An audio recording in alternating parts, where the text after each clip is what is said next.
Damos la bienvenida a Paola Ortiz, ella es miembro del colectivo Ellas Unidos. Varias cosas están pasando en temas medioambientales, quizá lo más importante y relevante al momento, la discusión próxima a iniciarse sobre el decreto presidencial prominero, el 151, que se tiene que dar ya en forma inminente en las mesas en la capital de la República. Quisiéramos conocer su punto de vista y saber cómo está interactuando, cómo está operativizando y asumido sus inquietudes con respecto al medio ambiente y la actuación de estas mesas.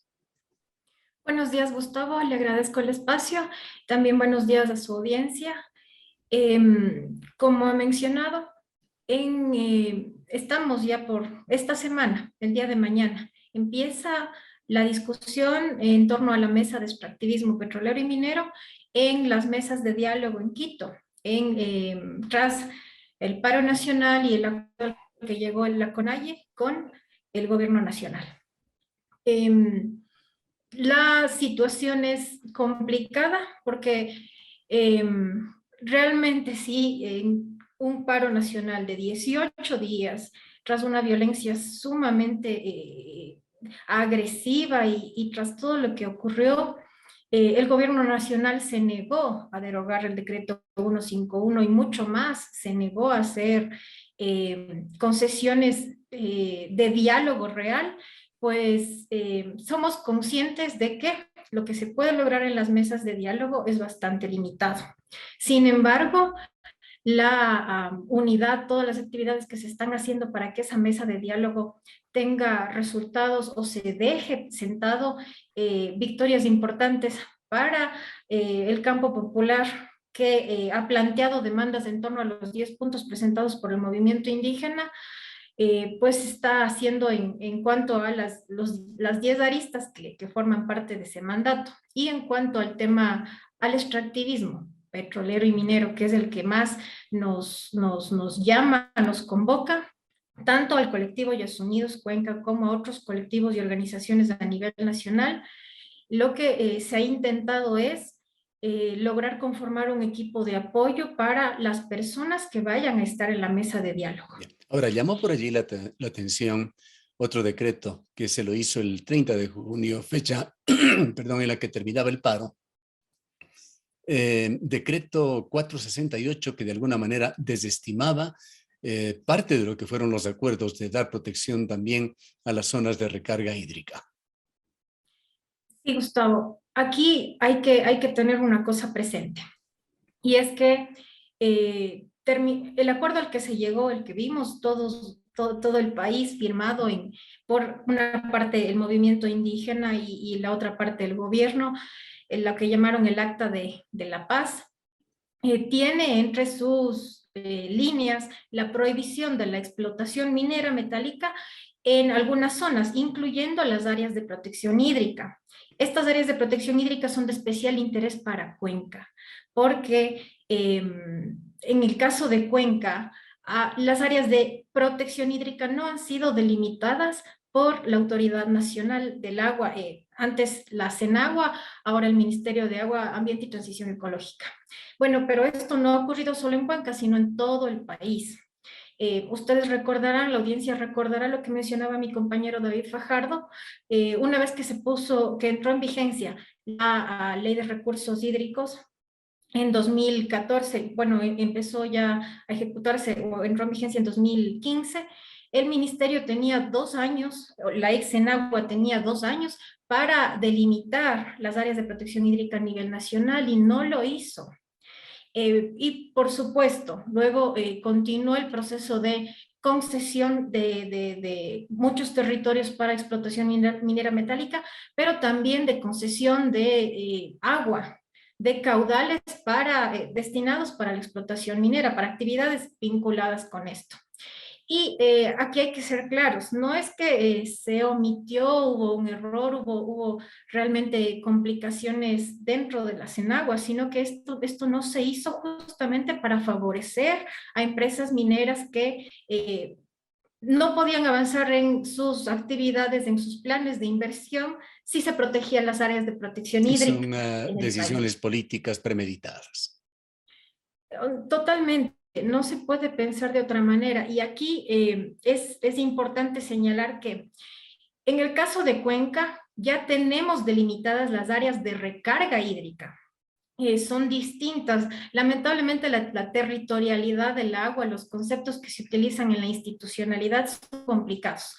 Por un lado, las áreas de recarga hídrica, por otro lado, las áreas de protección hídrica, por otro, las zonas de protección hídrica, y todo esto requiere que se esté en constante vigilancia de lo que está ocurriendo a nivel de la institucionalidad, pero también en el territorio. Ya. ¿De qué Porque manera van ustedes a participar? Entenderíamos de forma indirecta en estas mesas. eh, el colectivo Ellos Unidos Cuenca viene articulándose en el Frente Nacional Antiminero desde hace algunos meses. El Frente Nacional Antiminero es una articulación a nivel nacional, aún no tiene ni siquiera un año de vida, sin embargo ha venido llevando adelante un proceso de unidad entre los sectores que estamos enfrentando estos intentos de despojo, de barbarie la inversión capital y el capital minero. Y el Frente Nacional ha agrupado a un conjunto de organizaciones, colectivos, comunidades y también pueblos indígenas. Y es así que dentro del Frente han participado compañeros y compañeras que también pertenecen a la CONAI, Bien. Movimiento Indígena y Campesino en Esperemos general. realmente que haya una integración y una actividad directa con respecto a estos intereses de Cuenca, la consulta de Cuenca en estas mesas. Siendo el tiempo un tanto corto, quisiera también su opinión y la opinión de su organización sobre algo que se acaba de reconocer, el fracaso de los estudios de aguas subterráneas en Río Blanco. Situación que sorprende, preocupa, también merece lecturas. ¿Qué pasó con Etapa y la Universidad de Cuenca que tenían que cumplir esta importante investigación?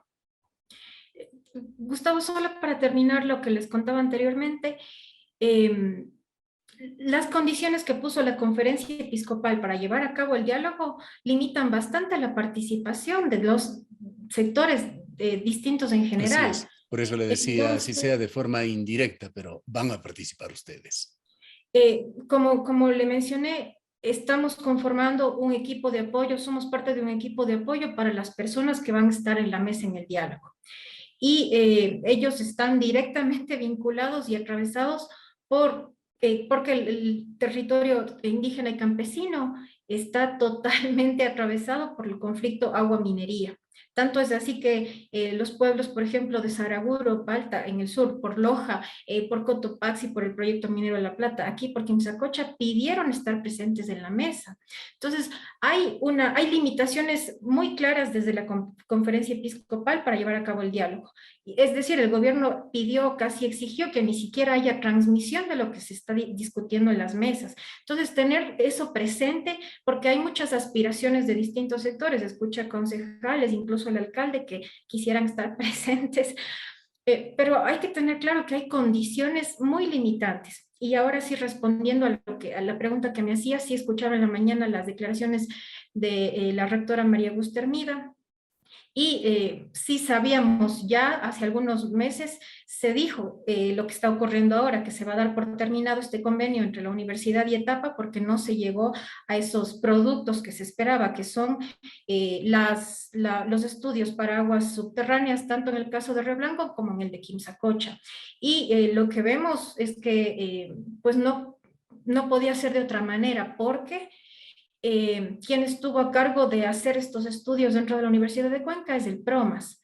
Y en el PROMAS, además de que tuvo dificultades para ya aplicaciones en el campo, también veíamos con preocupación que había una relación laboral entre parte de la planta de bromas con la empresa minera, lo que nos dejaba muchas preocupaciones de cuáles podían ser los resultados de esos estudios si se llegaban a dar, y por otro lado,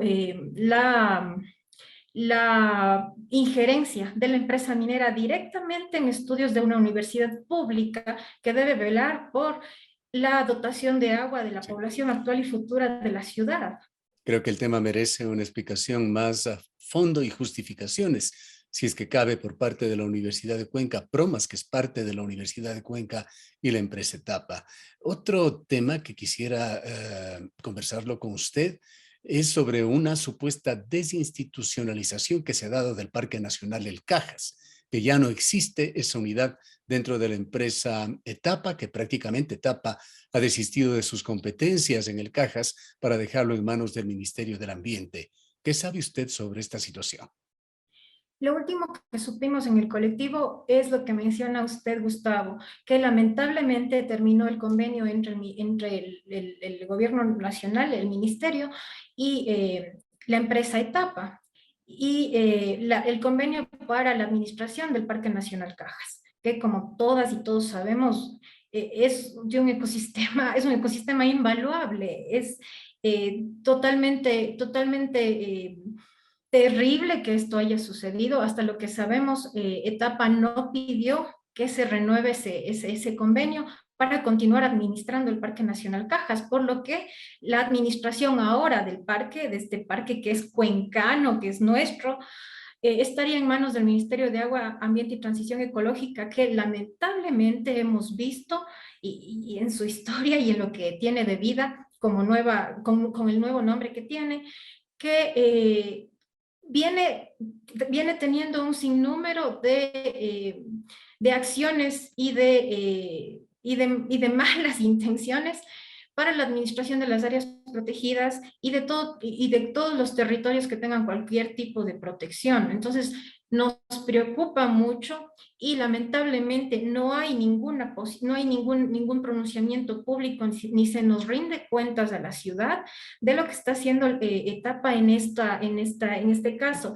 Y sí vemos esa desinstitucionalización que usted menciona en cosas, en hechos, no nos vamos a simples especulaciones. Hay hechos que demuestran la lamentable desinstitucionalización de Etapa. Y por mencionar un hecho nomás, el Etapa estuvo presente en la campaña de la toma de muestras de agua del primer trimestre de este año que hizo la empresa minera, a pesar de que tenemos una consulta popular en la que cuencanas y cuencanos dimos el mandato a las autoridades locales y en particular, por supuesto, a Etapa, para que no haya explotación minera en nuestros páramos y no se permita ninguna acción que vaya encaminada a que haya esa explotación minera en los páramos de Cuenca particularmente. Y aquí hay que precisar algo. Si bien el proyecto minero que más nos está convocando a la organización en este momento es el proyecto Loma Larga en el páramo de Quimsacocha, según el último dato que tenemos, son más de 46,000 hectáreas concesionadas para explotación minera metálica en los páramos del Cantón Cuenca, rodeando completamente al Parque Nacional Cajas, e incluso no sabemos qué pasó con las concesiones que estaban en la cuenca alta del río Machángara. Y esto debe alertarnos totalmente porque hay una opacidad total desde las autoridades nacionales y las autoridades locales. Por un lado, no están respondiendo con la información y con las decisiones que requerimos, y por otro lado, lamentablemente, desde el mismo alcalde se avala la presencia de la empresa minera en los páramos cuencanos, estando presente en las tomas de muestra de agua de sus campañas para la supuesta demostración desde la empresa de que no hay contaminación. Entonces, Gustavo, estamos realmente preocupadas y preocupados porque parece que incluso una complicidad desde algunas autoridades locales para no decirle a la ciudadanía lo que en realidad está pasando. Y aquí alarma más esta situación por el tiempo que tenemos. La empresa ha dicho públicamente que para 2023 planea empezar la construcción de la mina. Tienen que para eso terminar con el proceso de licenciamiento que se paró por la orden, por la sentencia que hubo a la solicitud de medidas cautelares y acción de protección que presentó la FOA y que recibimos la sentencia la semana pasada. Aún no podemos leer esa sentencia, pero se ordena la suspensión de todas las actividades posibles que esté llevando a cabo la empresa minera. Temas muy delicados que realmente tendrán que aclararlo las autoridades nacionales y las autoridades locales. Le agradecemos por su presencia. Que esté muy bien, Gustavo. Declaraciones de Paola Ortiz, ella es miembro del colectivo IAS Unidos.